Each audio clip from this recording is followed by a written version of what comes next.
स्वागत है आपका एक नई सुपर हीरो मूवी एक्सप्लेनेशन में। मूवी का नाम है बेन 10 एलियन स्वार्म। कहानी की शुरुआत बेलवुड शहर के बाहर केविन नाम के एक आदमी से होती है, जो एक खंडहर में कुछ लोगों से मिलने के लिए गया था, जिन्हें केविन को कुछ सामान बेचना था। उन लोगों का कहना था कि ये खास एलियन टेक्नोलॉजी है, और जैसे ही केविन ने उन ट्यूब को उठाया तो उनके अंदर कई सारी चिप्स थी, जो उस वक्त डीएक्टिवेटेड पड़ी हुई थी। पर किसी को इनके बारे में ज्यादा पता नहीं था, और इसीलिए केविन ने ज्यादा जानकारी लेने के लिए ग्वेन और बेन को वहां बुलाने का फैसला किया। जल्द ही ग्वेन और बेन नाम के दो भाई बहन वहां पहुंच गए। बेन के पास ओमनिट्रिक्स नाम की एक घड़ी थी, जो उसे टाइम तो नहीं दिखाती थी, लेकिन उस घड़ी के अंदर खास शक्तियां थी। वो बेन को एलियन में बदल सकती थी, जिनके अंदर तरह तरह की शक्तियां होती थी। उन टिप्स के पास खड़े होते ही ओमनिट्रिक्स में कुछ हलचल हो रही थी। उधर इस टेक्नोलॉजी को बेचने वाला आदमी काफी चिढ़ रहा था, क्योंकि डील होने में बहुत ज्यादा देर लग रही थी। उसका कहना था कि उसने कभी भी ऐसे अजीब खरीदार नहीं देखे। जिस पर हेलमेट पहने हुए उनकी एक साथी ने उसे बताया कि असल में ये लोग प्लम्बर्स का हिस्सा है, जिन लोगों का काम इस धरती को एलियन से बचाना था। लेकिन ये सुनकर बेन काफी हैरान था, और वो जानना चाहता था कि आखिर यह सब उस लड़की को कैसे पता चला। उस लड़की ने बताया कि असल में उसका नाम एलिना वैलिडस है, और वो भी एक समय पर प्लम्बर्स की सदस्य हुआ करती थी। लेकिन फिर उसके पिता विक्टर के साथ उसे भी निकाल दिया गया। लेकिन इस सब के दौरान उनमें से किसी को भी अंदाजा नहीं था कि एक अनजान आदमी उन पर नजर रखे हुए था। इधर बेन एलिना को देखकर काफी हैरान था, क्योंकि उसके दादा मैक्स ने उसे बताया था कि एलिना और उसके पिता ने प्लम्बर्स इसलिए छोड़ा था क्योंकि वो लोग कहीं दूर जाकर रहने वाले थे। लेकिन एलिना ने कहा कि ऐसा कुछ नहीं हुआ था। लेकिन बेन अभी भी ये समझने की कोशिश कर रहा था कि आखिर एलिना इन गैरकानूनी ठगों के साथ क्या कर रही है। जिस पर एलिना ने उसे बताया कि वो यहाँ पर सिर्फ उससे मिलने के लिए ही आई थी, क्योंकि उसके पिता विक्टर पिछले कई दिनों से गायब है, और लाख कोशिशों के बावजूद भी उनका कोई सुराग नहीं मिल पाया था। पर तभी दूर खड़े उस आदमी ने चिप्स को कंट्रोल करना शुरू कर दिया, जिसके बाद वो चिप्स उन ट्यूब को तोड़ते हुए बाहर निकले, और उन्होंने वहां मौजूद सभी लोगों पर हमला शुरू कर दिया। अपने साथियों को बचाने के लिए बेन ने ओमनिट्रिक्स का इस्तेमाल करने की कोशिश की, पर चिप्स की वजह से वो चल ही नहीं रही थी। जिसके बाद उन सभी चिप्स को खत्म करने की जिम्मेदारी केविन और ग्वेन की थी। उन चिप्स को बेचने वाले लोगों को कुछ भी समझ नहीं आ रहा था, इसीलिए वो तुरंत वहां से भागने लगे। लेकिन तब तक तो उन चिप्स ने पूरी बिल्डिंग को ही तोड़ना शुरू कर दिया, जिसके चलते वो लोग बड़ी मुश्किल से वहां से निकल पाए। उधर जब बेन ने गौर से एक चिप को देखा तो वो समझ गया कि ये जरूर कोई रिमोट कंट्रोल हथियार है, जो एक खतरनाक कीड़े की तरह हमला करते हैं। और तभी बेन की नजर पास में खड़े उस आदमी पर पड़ी, और कहीं न कहीं उसे यकीन था कि यही आदमी उन चिप्स को कंट्रोल कर रहा है। इसीलिए उसने इस आदमी को रोकने का फैसला किया। वो ओमनिट्रिक्स की मदद से स्पाइडर मंकी नाम के एलियन में बदलना चाहता था, लेकिन ओमनिट्रिक्स काम ही नहीं कर रही थी, और किसी गड़बड़ी की वजह से वो बिक्चिरल नाम के एलियन में बदल गया। लेकिन इस एलियन की ठंडी हवाओं की मदद से उसने सभी चिप्स को एक जगह पर जमा दिया, जो अगले ही सेकंड हजारों टुकड़ों में टूट गई।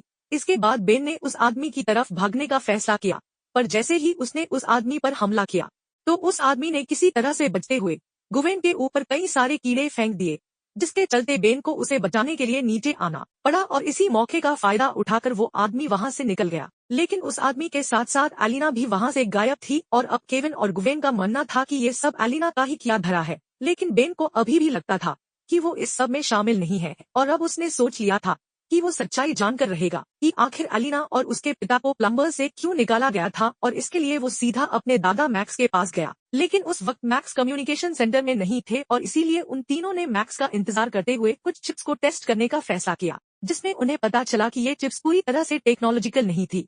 उनके अंदर मशीन के साथ साथ एक जिंदा कीड़ा भी था। इस बारे में और ज्यादा जानने के लिए गुवेन ने अपनी शक्तियों का इस्तेमाल करने का फैसला किया, लेकिन उसकी जादुई शक्तियां उस पर काम नहीं कर रही थी। जिसके बाद केविन ने ये काम कंप्यूटर की मदद से करने का फैसला किया, और इस काम में थोड़ा समय लगने वाला था, और बेन का मानना था कि उन्हें यह समय एलिना को ढूंढने में इस्तेमाल करना चाहिए। लेकिन गुवेन इसके लिए बिल्कुल भी तैयार नहीं थी। इसे लेकर उन दोनों में बहस शुरू हो गई।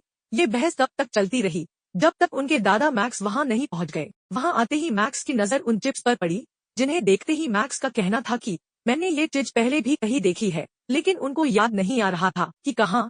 तभी बेन ने सही मौका देखते हुए उनसे एलिना और विक्टर की सच्चाई के बारे में पूछा। लेकिन इससे पहले कि मैक्स कुछ जवाब देता, एक वार्निंग अलार्म सुनाई देने लगा, जिसका मतलब था कि किसी अनजान आदमी ने सेंटर में घुसने की कोशिश की है। और ये अलार्म सुनते ही वो लोग तुरंत सिग्नल को फॉलो करते हुए मैक्स के कमरे में पहुंच गए, जहां एलिना पहले से ही उनका इंतजार कर रही थी। एलिना को वहां देखते ही मैक्स ने उसे बाहर निकल जाने को कहा। तभी बेन ने एलिना का साथ देते हुए विक्टर की गुमशुदगी के बारे में बताया, जिसे बेन के मुताबिक उसी अनजान आदमी ने अगवा किया होगा जिसने उनके ऊपर हमला किया था। लेकिन अभी भी बाकी सब लोग एलिना के खिलाफ ही थे और इसीलिए केविन उसे कमरे से बाहर ले गया ताकि मैक्स अकेले में बेन और गुवेन से बात कर सके।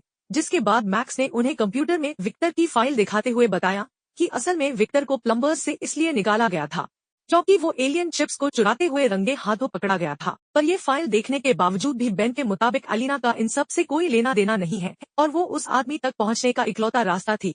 पर मैक्स को एलिना की बातों पर 1% भी भरोसा नहीं था और इसीलिए बेन ने अपने हिसाब से आगे बढ़ने का फैसला किया। जिसके बाद वो मैक्स की बाइक लेकर एलिना के साथ खुद ही उस आदमी को ढूंढने के लिए निकल गया और अब वो लोग तेजी से उस जगह की तरफ बढ़ रहे थे जहां एलिना को वो चिप्स मिली थी। उधर विक्टर रात के समय एक सुनसान सड़क पर अकेला चल रहा था कि तभी दो आदमियों ने उसे रास्ते में ही रोक लिया और उनके मुताबिक उसे रात में ऐसे अकेले नहीं घूमना चाहिए। पर विक्टर का कहना था कि वो बिल्कुल भी अकेला नहीं है और ये कहते ही उसने अपने कोट के नीचे से कई सारे कीड़ों को उन आदमियों के ऊपर छोड़ दिया। इधर बेन और एलिना तेजी से आगे बढ़ रहे थे पर वो इस बात से अनजान थे कि विक्टर पहले से उनका इंतजार कर रहा था और जैसे ही वो दोनों एलिना की बताई हुई जगह पर पहुंचे तो उन्होंने चारों तरफ छानबीन करना शुरू कर दिया। वहीं विक्टर उसे बिल्डिंग के बाहर शिपिट नाम की एक कंपनी के ट्रक में हजारों चिप्स लोड करवा रहा था और इस हलचल के बावजूद भी उन दोनों को कुछ भी पता नहीं लगा और वो विक्टर की लैब में छानबीन करने में लगे हुए थे जहां उन्हें कई सारे डॉक्यूमेंट्स मिले जिनमें शिपिट का डिलीवरी फॉर्म भी शामिल था।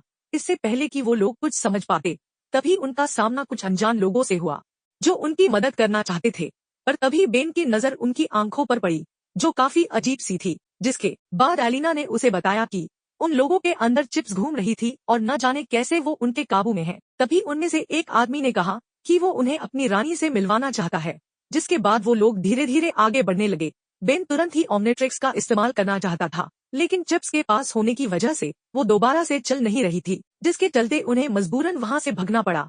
पर फायर एग्जिट से बाहर निकलते हुए उन्हें एहसास हुआ कि वो लोग चारों तरफ से घिर चुके थे और इसीलिए बेन ने अपनी ओमनिट्रिक्स को ओवरपावर करके उन लोगों पर हमला किया जिसने उन सभी को पीछे धकेल दिया और इस मौके का फायदा उठाकर वो लोग अपनी बाइकों पर बैठकर भाग निकले। लेकिन वहां से निकलते ही एलिना की बाइक फिसल गई जिसके बाद बेन को उसे अपनी बाइक पर बैठाने के लिए वापस आना पड़ा। वहां से निकलते ही बेन ने एलिना को बताया कि अब उन्हें जल्द से जल्द शिपिट के ऑफिस जाना पड़ेगा क्योंकि इस पहेली का अगला सुराग वहीं से मिल सकता है। उधर सेंटर पर केविन और गुवेन ने आखिरकार चिप्स के एनर्जी सिग्नेचर का पता लगा लिया था। उन्होंने हिसाब लगाया कि इस तरह की एनर्जी सबसे ज्यादा शिपिट के डिस्ट्रीब्यूशन सेंटर में मौजूद थी। उन्होंने तुरंत ही वहां जाने का फैसला किया और वहां पहुंचने पर उन्हें पता चला कि सेंटर तो पूरी तरह से खाली हो चुका था। उन्होंने फिर भी छानबीन जारी रखते हुए कोई सुराग ढूंढना जारी रखा शुरू कर दिया और अपनी तहकीकात में उन्हें दुनिया भर में भेजे गए सामान की पर्चियां मिली।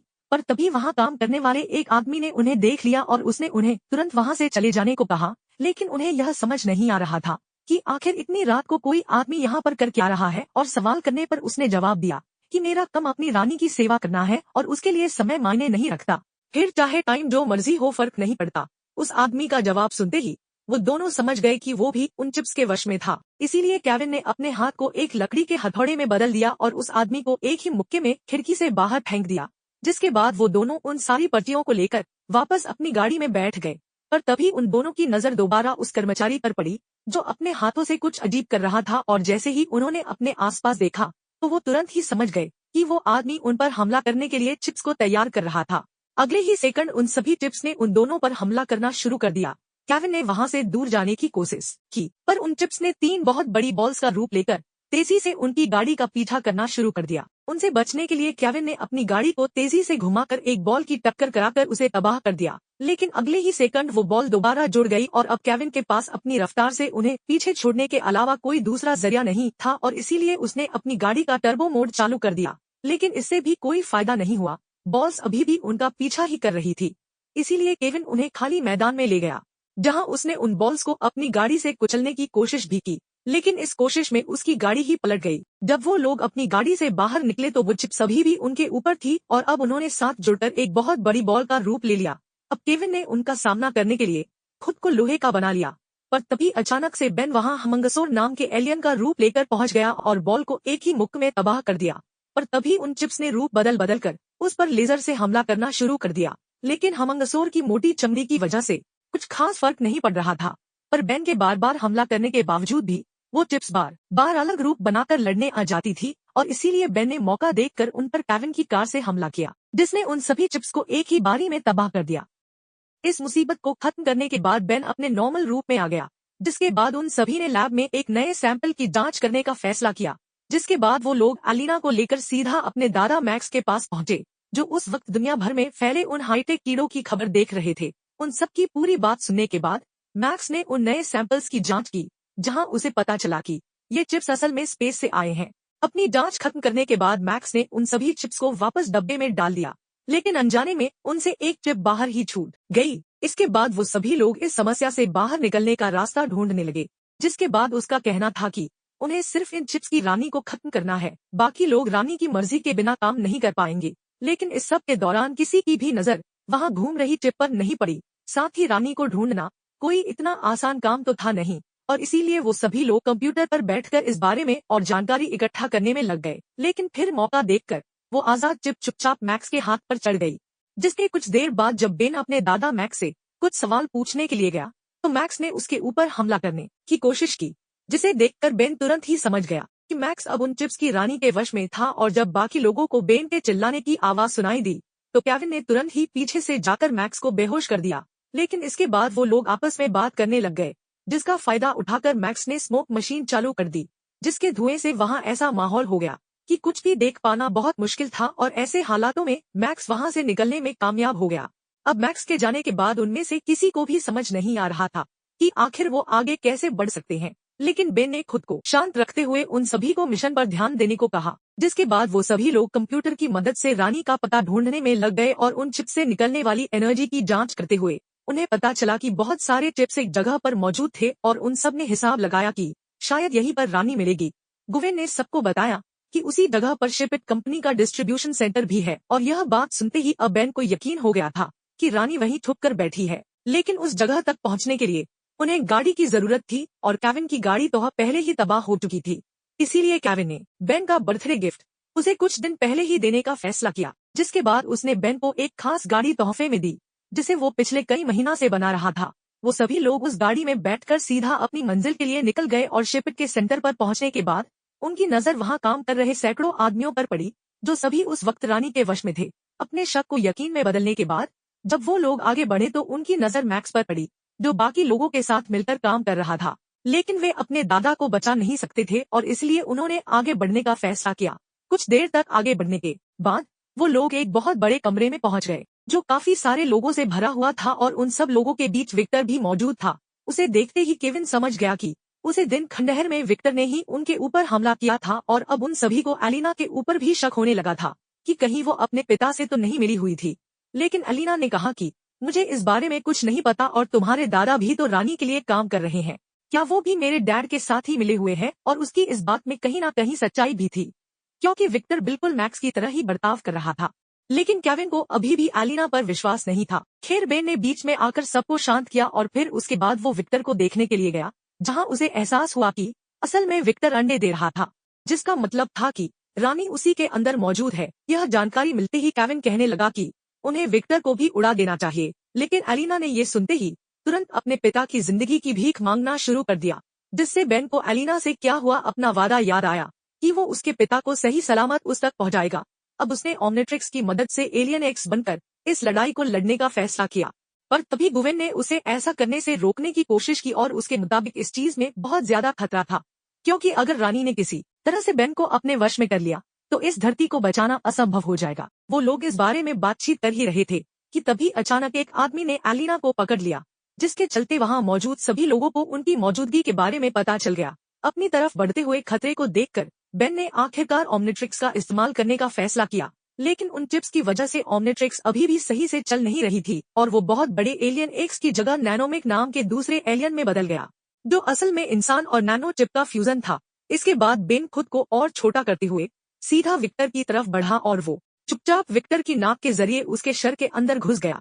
जहां पहुंचते ही उसे रानी की आवाज सुनाई देने लगी। वहीं बाहर उसके साथी बाकी आदमियों से लड़ने में लगे हुए थे, और बेन अकेला विक्टर के शरीर के अंदर उस रानी से लड़ रहा था। रानी उसे अपने वश में करने के लिए हर एक मुमकिन कोशिश कर रही थी।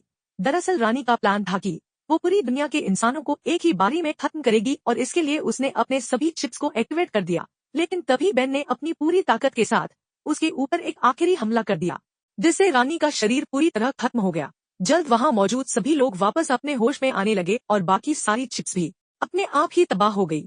बेन भी विक्टर के शरीर से बाहर निकल गया, जिसके बाद उसके दादा मैक्स ने उसे शाबाशी देते हुए अपने पुराने दोस्त विक्टर से भी माफी मांगी, क्योंकि उसने जरूरत के वक्त विक्टर पर भरोसा नहीं किया था। इसके बाद मैक्स ने बेन को प्लम्बर्स का नया चीफ बनाने की बात कही, लेकिन बेन ने तुरंत इनकार कर दिया, क्योंकि बेन का कहना था कि दादाजी आप अभी इतने भी बूढ़े नहीं हुए हो, अभी रिटायर होने की उम्र थोड़ी है आपकी, अगले कुछ सालों तक मदद करो हमारी। आखिर में एलेना और विक्टर भी उनकी टीम में उनके साथ जुड़ने के लिए तैयार हो गए। वीडियो पसंद आई तो लाइक कर देना। मिलते अगली वीडियो में।